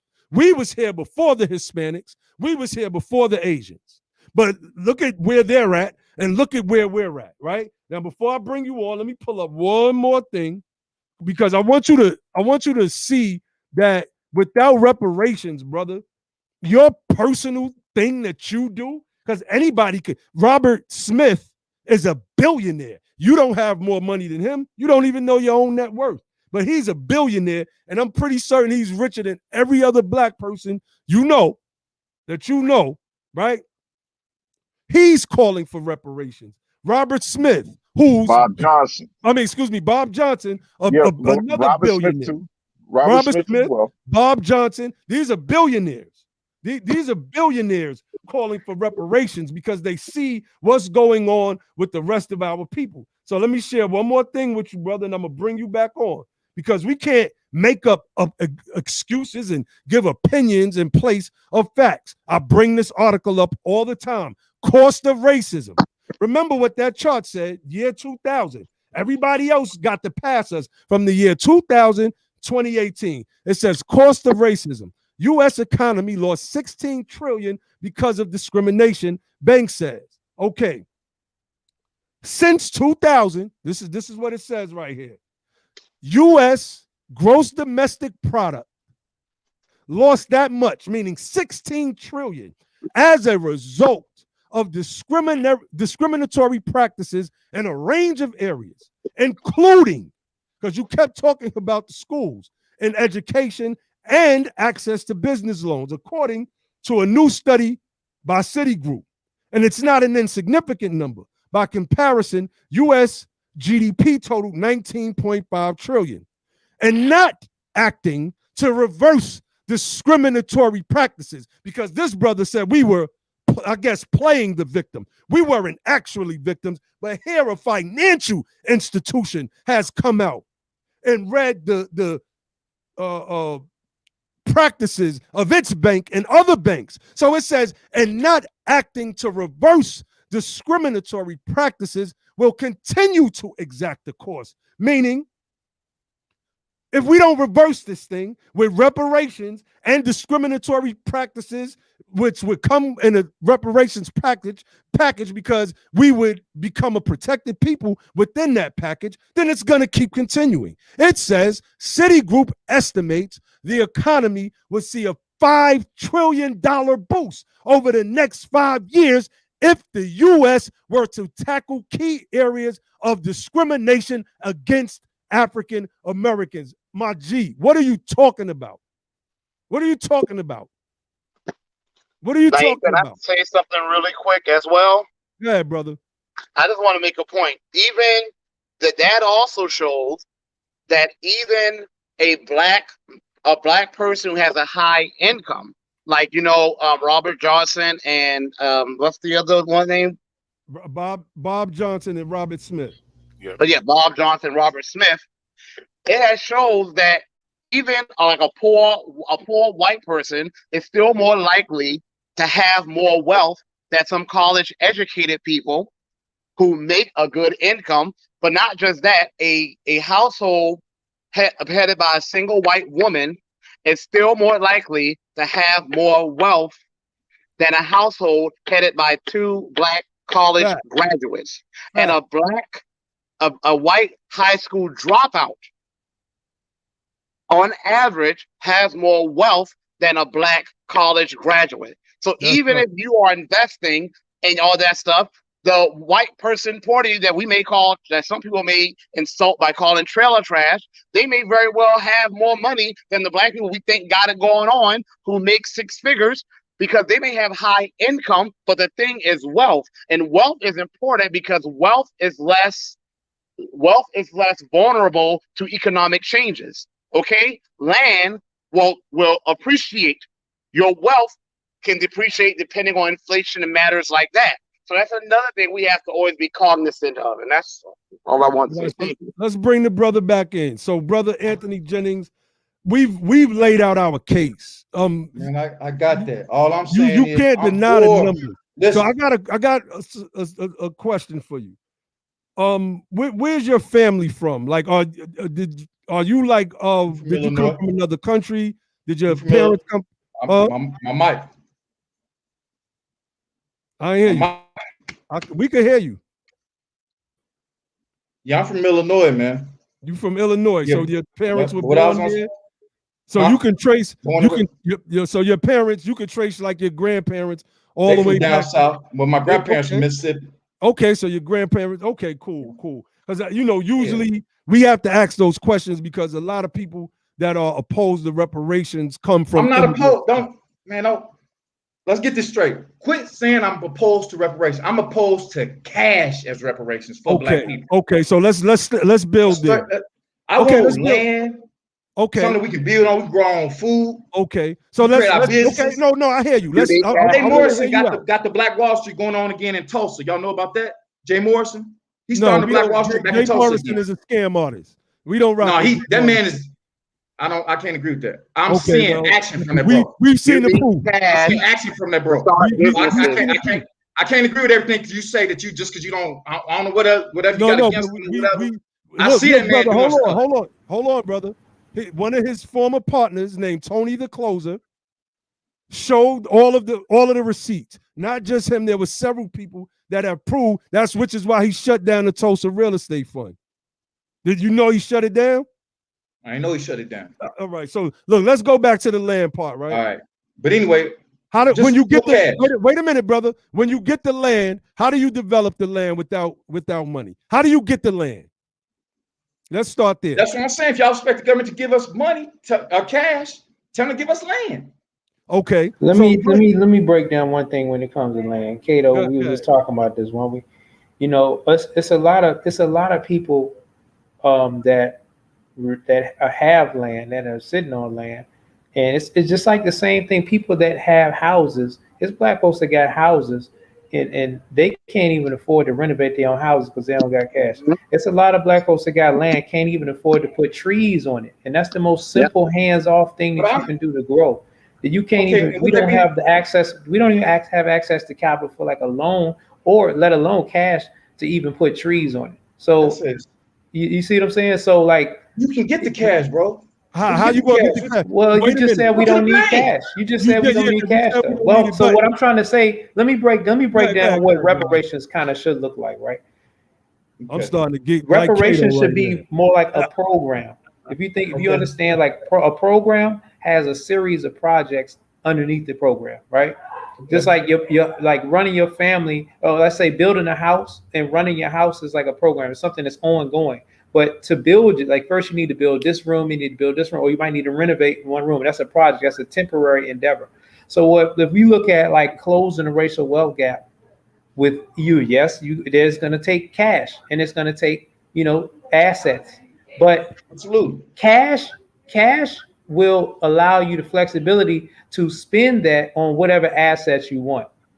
Now, the build up. Hold on, let me finish, and I'm only going to take a minute. The build up of asset portfolio and the buildup of equity is not something that has happened in a single generation. What we've seen, like the .com, we've seen the because it takes generations to build up assets and to pass them on, and then people take that and then grow on it. It's not education. We got plenty of education. It's access to capital and wealth. It's not brother. Wait, hold on, y'all. Hold on. So I was Brother, trying to I finish keep my hearing point you with say, reparations. Go ahead. I keep hearing you say I disagree.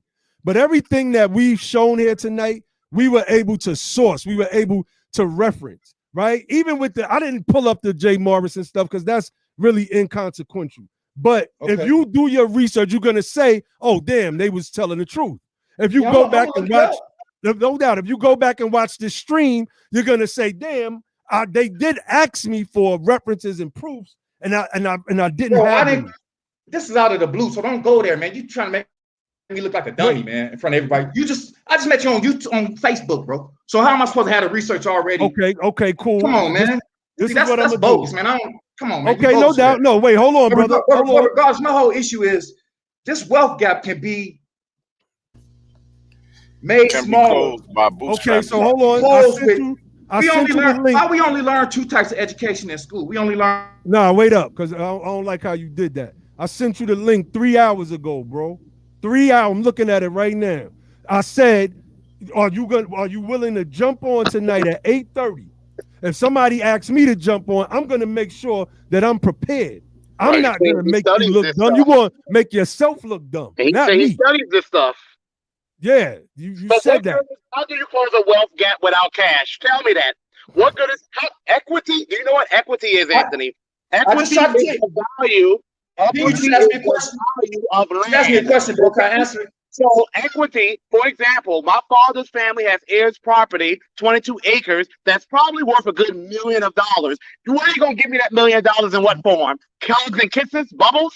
They're gonna give it to me in cash. So what good is equity? What good is land without cash? Then we will just have land, but land. Well, you're not growing food on the land. Of course, it's not doing nothing if you ain't producing nothing.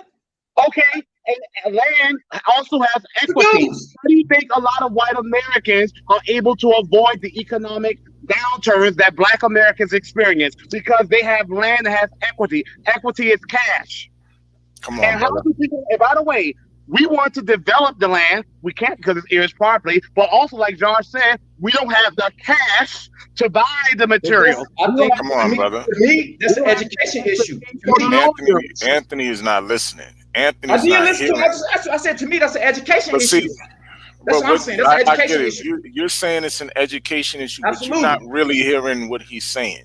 No. In order to develop land, you need cash. Everybody who owns land, if an actual landowner knows you need money to develop the land, how do you plant it? Where are you going to get the seeds from to plant the crop?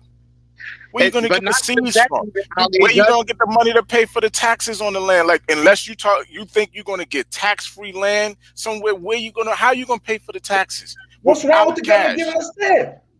What's wrong with the government giving us tax-free land? Okay, Anthony, tell me. How do people get equity? When we get equity, what do they give us? What is equity worth? What is equity worth, Anthony? Tell me. I'm listening. Tell me, what is equity worth? Tell me. I want to hear. You're going to get it in cash. Exactly. So what good is land if we don't have, what good is equity if we don't have cash? What I'm saying, bro, that's an easy problem, man. That's what you go to the bank for, is what I'm saying. That's an education issue. Where do I get the money? What's the bank is for? Why shouldn't we get cash for reparations? If it's okay for us to work to get cash, why should it not be okay for us to get the cash for the work our ancestors did? And you went to school and I went to school, and we both know that they teach us to work. I don't believe in working. All right. I believe in setting up businesses, setting up real assets that you can. I believe in generational wealth. I believe in passing on business that you actually can touch. I'm not talking about hold on, everybody. Hold on. Go ahead, Ali. I don't want everybody because nobody can. Can you do something, Abba? Because you know how we like to do. Can you pull up the definition of the word work, please, within the, so we can get the right context of this thing? I want everybody to see what it is that he's saying he's actually against. So pull up the definition of the word work. I guarantee. I understand what the brother's saying. The brother, I understand, like I said, I studied from this perspective. I don't understand what he's saying. Because he's going to go to a whole nother level. I want to, Josh, before you go in, Josh, look, we got an article shared on the screen, right? Banks fight $4 billion debt relief plan for Black farmers. I pulled up an article that showed since 2000, $16 trillion was lost in the economy due to racial discrimination against our people. So these black farmers who could have been a part of that, right? They could have been a part of trying to get loans from the bank. If you don't understand what heirs property is, especially how it works in some states, like we're just talking in circles at this point. But I'm gonna pull up what you just said, Ali.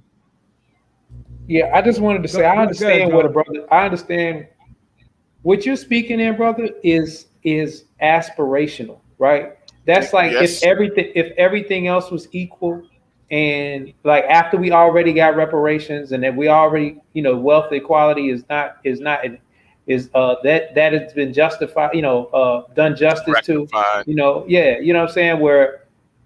But I don't think you understand where we sit, man. Because the situation we're in is like the stuff that you want to do okay, let me put it this way. There's two Americas. Whether you want to acknowledge that, you say you don't do race stuff, let me clear that up too. We're not talking race stuff either, right? We're talking. I'm not saying I don't do racism, because if you want to say you don't believe racism, no, that's not the case. I do believe in systematic racism. I do believe racism exists. My thing is, I don't want us to use it as an excuse for us why we don't achieve anything. Because there's been plenty of us that's been successful despite of. So that's all I'm saying. But in school, they teach us. Have you ever heard of the critical race theory? I know. Come on. Yeah. Wait, come on, man. There we go. Bro, that's let's go back to work for a second. Let's go back to work. This brother said. Let's go back to work. We're going to come back to that. Let's go to the foundation, the root of it. He said he's against work. Let's read the definition of work. Okay, number one. As a noun. Go ahead, bro. I'm talking about for me personally. All right. Okay, yeah, that's fine. That's fine. Okay. As a noun, activity involving mental or physical effort done in order to achieve a purpose or result. And they give an example. He was tired after a day's work. That's physical. And it's a physical example. But it's also saying mental as well. But go ahead. That's right. 2, a task or tasks to be undertaken, something a person or thing has to do. They made sure the work was progressing smoothly. See, in all of these definitions, work doesn't say going to a job and being employed. Work can be anything. Like if we got land and we had to develop that land, we would have to do what? Work on that land, right? The point that I really want to point out is that it also says mental activity. This brother's saying he's against work, mental or physical. Listen, that's insane. That doesn't even make sense. I know you just saying stuff and you just using words, right? But when you look at what this word actually means, you understand that what you're saying is particularly crazy. How can you be against work? I don't want to answer. You want me to answer that? Yeah, go ahead, brother.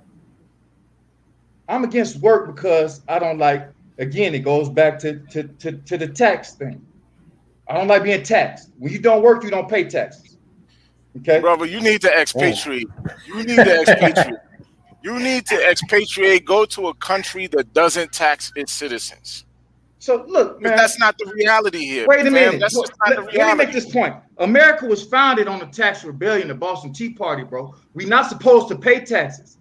But in school, they will tell you that if you don't pay taxes, you're unpatriotic. You're not supposed to pay taxes. That's why rich people don't pay taxes. You know why? You know why rich people don't pay taxes? Can anybody answer that? All right. Do pay taxes. Rich people do pay taxes. No, they don't. They can reduce their taxes to zero. Not representation. They can reduce their taxes to zero. Put it that way. Thank you. They can reduce their taxes to zero, Donald Trump. So talk what you know. I know this for a fact. I'm not going to pay taxes in 4 years. So do you mean their company? Where did you do that? Hold on. And that's the problem I have. Hold on. Do you mean their companies don't pay taxes or they don't pay Walmart, McDonald's, all these companies that own real estate, they don't pay no taxes, bro. That's my whole issue. Let's go back to They don't teach. Hold on, brother. You just all right. Look, Let me make my point, man. Nah. It was good having you on. It was good having you on, brother. It was good having you on. It's time to end this thing. Peace. It was good having you on. All right. Because Wow. I'm not gonna be yelling and screaming over anybody. Nah, we're about to end Yeah, it. that's People insane. asking to come on. Yeah, we're about to end it, fam. I can't stay on here too much longer. So let me let the people know. Y'all please give some commentary.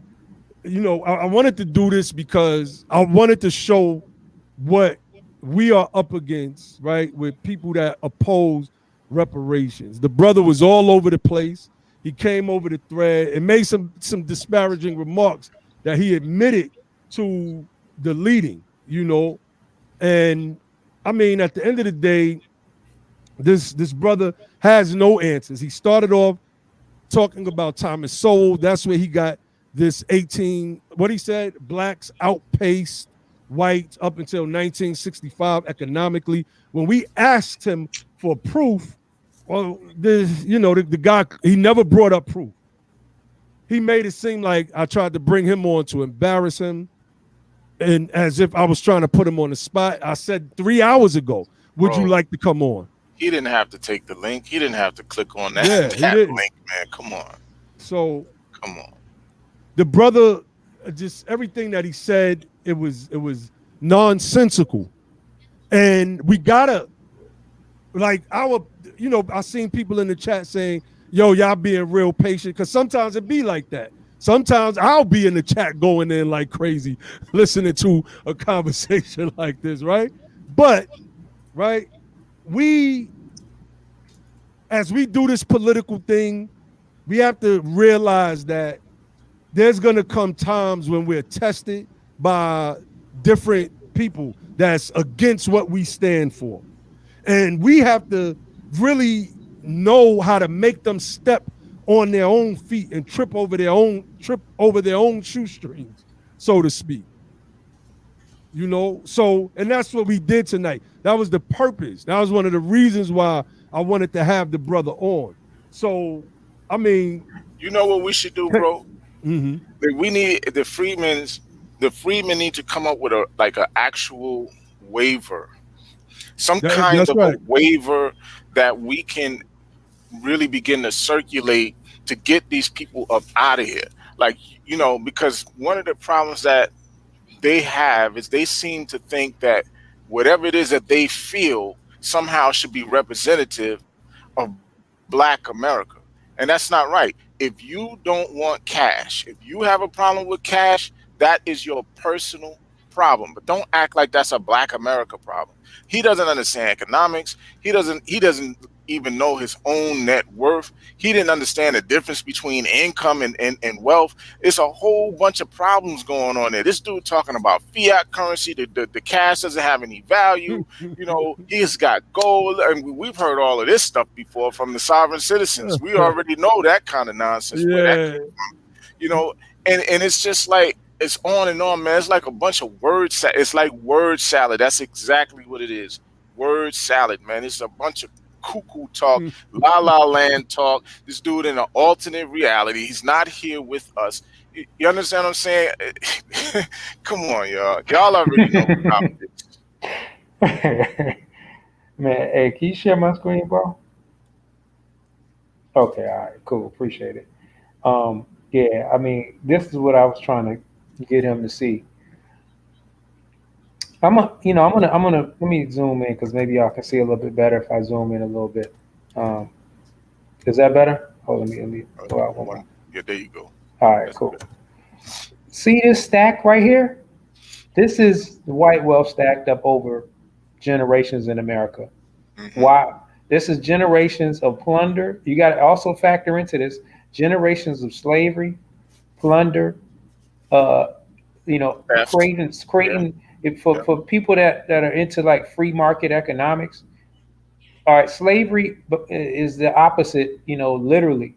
Slavery is the opposite of a free market. That's a captive market because you got captive labor. You're getting free labor you're benefiting off on. And you're extracting all of the fruits of that labor and putting it into one specific place in the caste hierarchy, right? One specific group in the caste hierarchy. Then out of that, you work people to the bone You lock them out of opportunity, and then you end up with this huge stack right here. Now look at our stack, you know, and this is not even disaggregated from other groups that, you know, under black, you know, but all, you know, all of this is coming from generations of that to this here. So now let's go and actually break the numbers down. And some of y'all might be familiar with this, but I'm gonna give everybody needs, you know, some people may not have known where to go and source this from, but I'm gonna go tell you to source it too, because all of us need to be sharp in this information. You know, we don't just need to be relying on, you know, just when we put this out or you see somebody else put this out. All of us need to be. Here's the link. If you can see the link right here. I'm not sure if you can even see it. Well, I'll make sure to put the link in the chat so all of us can be sharp with that, right? So if you look at real estate, I'm gonna go through this rather quickly, but if you look at real estate, just look at it percentage wise, right? We have 25th basically of the white real estate wealth. We got I'm not even looking at other groups because y'all came here later. You know, I'm talking about the group who's foundational to America, that's been here longer than most of the people that's in the white category, right? Look at consumer durables. It's like they got 5 trillion in that. We got 430 billion. Like that, understand it's like less than 10% of that. And that's the closest one, right? That's the closest thing that we're matching in consumer durables. That's like your car, your furniture, and all of that. How much money is in that? We have less than 10% of what they got. You look at corporate equities, mutual fund shares. I don't even know what the percentage of this is, but it's extremely, extremely minute. They got 33 trillion. We got 420 billion. Pension entitlements. We got what 10% of that, right? Or less than 10% of that, or 10% of that. We look at private businesses. They got 11 trillion. We got 250 million, huh? So we don't even have. This is like 1%. Having like 10% would be like would be what if we had 1 trillion. We got a quarter of that. You know, we got like, what's that, like 2% of white business? This is what I'm trying to say. Like other assets, everything else, the artwork and all that kind of stuff, or whatever the case, all these other assets. And this is not even including cryptocurrency, where the assets have been moved to some exchange or something where it may not be reported or tracked. And that's been a large trend up. There may be like another 5 to 10% of assets that have gone and been transferred and then blown up. You know, so what I'm trying to get this gentleman, if he's still watching, the brother, look, this is not because of lack of education. This is not because of lack of it's not because of some fiat system. It's not because of I can come down a whole list of what this is not because of, but I can tell you what it is because of, and predominantly by large, it is because of specific government policy targeted at us, and opportunity we're deprived from via that policy, the legacy of slavery, Jim Crowism, and all the injustices after that. That is what you get here. And also, don't try to use this right here to compare us to everybody who came in 1990 and 1970 or whatever the case may be after the Civil Rights Act. We talking about the group that's been here the longest, that's been experienced the trauma and the atrocities. You talking about land, land theft, and you know, reparations is due, man. And like I was trying to say before, reparations it should be closing the racial wealth gap should be one of and the primary and most immediate project of a successful reparations program, because we can track and we can measure it with these numbers right here. You know what I'm saying? So we're 12 to 13% of the population at minimum. We should have 12 to 13% of the wealth of this total chart. You know, we shouldn't be 2% of white business. You know, we should be 13%. or 12% of, or even more, because we have to factor in whatever else American business is. We should be like 15% of white business, that kind of deal. So that's what I want to see. Y'all want to go in on anything about that? Nah, actually, I'm about to shut it down. Oh, okay. About to shut it down. Could you share? I'm gonna put the link for this in the chat. Could you share that in the chat so definitely. everybody can get sharp with that? I got you. Oh, let me put this in the chat, family. I gotta definitely get up off of here. So Oh yeah. we this was a lesson tonight. Maybe that brother comes back 6 years from now. I mean 6 months from now or a year from now, and realizes, damn, I was in error. This stuff. Maybe he goes back and watches this video because he think that he's making sound arguments, right? That may happen sometimes in the moment. But then he goes back and watches and say, damn, them dudes was killing me, killing me up there. It's happened to me before, years and years ago. I had to start tightening my stuff up. It's like, I can't be making these types of arguments in front of people. I don't even know what I'm talking about. I haven't read a lot of the stuff that they've read, and I don't know the data, the statistics, et cetera, et cetera. So hopefully, let me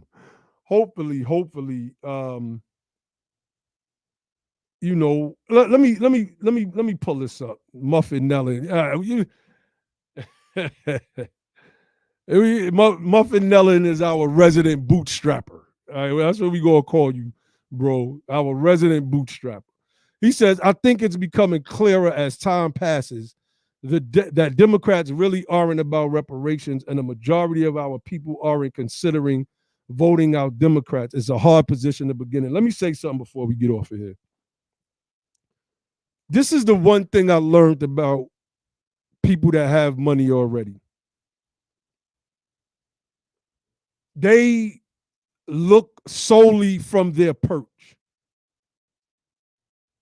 They look from their perch. They don't look at what's necessarily happening on the forest floor, right? On their perch, they see things differently.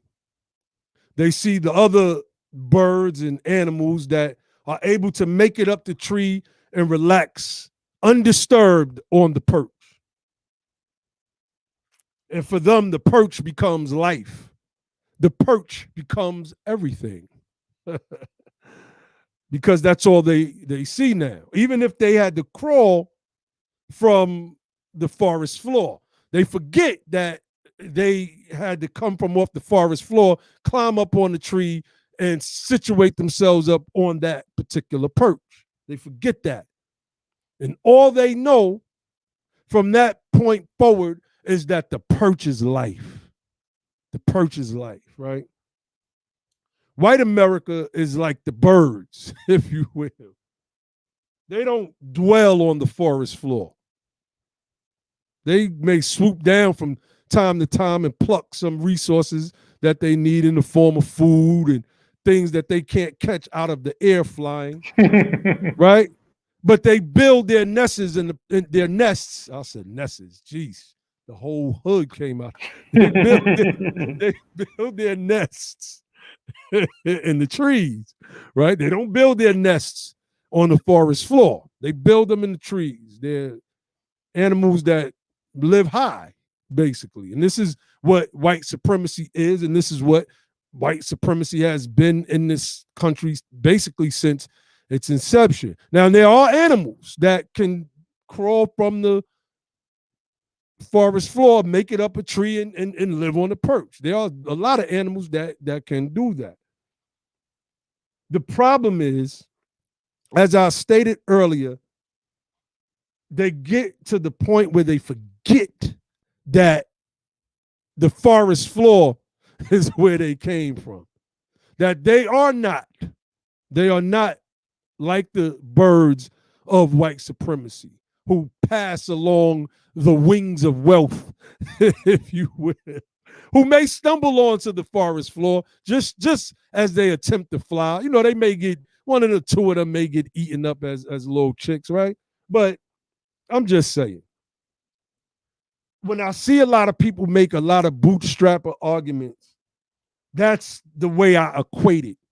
That people who have are now looking from their perch and all they see is everything. It's like if you ever played basketball and you practice working on your handle, there was this set of glasses that you would wear, right?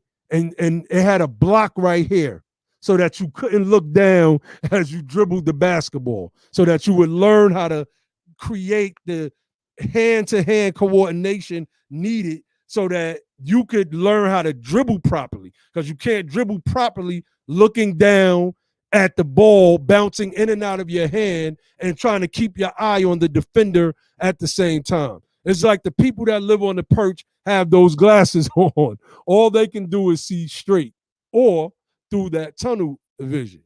You know, I gave several analogies here, and I think y'all get my point. So I hope that what I just said resonates with you. So sure, there's some animals that could climb up a few trees and situate themselves on a perch and create a perch supermarket and a perch laundromat and maybe even a perch country club, right? But it doesn't negate the fact that there are those that are starving on the floor, on the forest floor. And the reason why we get to the perch 9 times out of 10 is supposed to be because we trying to figure out, by looking down, how do I help everybody else down there? Because those people on the forest floor cannot help me open up my supermarket. Only the people on perches can. And my whatever, my stores, my supermarkets, my real estate, et cetera, et cetera. So, you know, I just wanted to share that we got to stop thinking like that if we're going to build the thing that we need to build, because this country is descending into chaos, number one. By 2053, the numbers show, no bootstrappers, no Thomas Sowell opinionated people that don't know what they're talking about. What the numbers show is that we are headed for zero wealth at the median, period. Which means that you add these two volatile elements, money declining and the rise of debauchery and crime. It's a perfect recipe for the people that do have money, like that Batman movie, right? Or the Joker movie, rather, where they eat the rich and they created a war on the rich. The have-nots created a war against the haves. Like, and that's what's gonna happen. So your perch won't be able to save you. So, you know, I think we got to start thinking strategically in that sense as well. So I'm gonna close this thing out. I'm 3 minutes past what yeah, brother Muffet, I gotta be honest, man. I gotta call you the resident bootstrap. Look, sometimes I get it. I get it at times, right? It's like, damn, if we can just do this, if we can just do that, it's just not that cut and dry. That's why we have this channel to speak about the numbers. It's impossible to watch all of the data and the statistics and the articles and the graphs and the charts that I pulled up and still say, I know that if a few of us could just come together, yeah, a few of us can come together. I can pull up some successful all black towns with people that's making a certain amount of money. And then I could compare that to the rest of Black America, and it doesn't even compare. It's not a comparison. It just shows the calcification of wealth in the top 10% of our people. And I mean, I could get into that at a whole nother time. And I just want to say, I understand what he's saying. I understand what he's saying in terms of, like, you know, we can take what little we do have and make it into something. Look, we are people that is used to making like a way out of no way. Like, I think about my grandmother. She used to have a bunch of junk. She used to go around and get a bunch of junk. But you give her that junk and then you know have that junk, sitting around. Next, you know, the junk disappeared, and you don't even recognize the changes she made around her yard and her house, because she took that junk and she remade it into something useful. And you're like, wow, how did she even have the vision to see, you know, that junk was piled up in the backyard? How did she even have the vision to see that it could have that purpose? So I understand what you're saying, but I guess it has to be, that's not a substitute for actually having the, you know, the wealth and the resources to not have to have junk quality things that you remix into something purpose. That's not a substitute for that, and we shouldn't have to do that. So at the same time, we do all we can do. We do the best we can do, but we also fight as the best we can fight to get the justice that we owe. Facts. Cato said, y'all way too understanding for me. Not true, Cato. Because when you jumped on, it's a different conversation than when you sitting in the chat. I told you, I'll be sitting in the chat sometimes watching stuff. I'll be like, what the hell is this dude talking about? And when I'll be watching certain stuff, right? So it changes the conversation when we're actually having conversations. Brother Ali, you had anything to close out with? Yeah, I know people have been waiting for the hip hop show. We're going to do it. I'm actually trying to get my brother to come on with us when we do it, because, you know, he and I have had a lot of bills on it, and he's been like really, really tuned into the whole breakdown of the history, a lot of the documentaries and everything pertaining to the origins of hip hop in the Bronx, and who contributed to it, from the Bronx to the Queens and to Harlem, you name it. You know, so we're gonna get into it. I'm not exactly sure what day, but it's coming soon, and we're gonna let everybody know. We're gonna get into it, and it's gonna be dope. Indeed. So, with that said, they still getting that first brother we had on in the chat. With that said, family, we leave y'all with the motto of the platform, which is, don't just fight the power, become the power. And then and only then will you have the power to make a change. And with that, I say peace.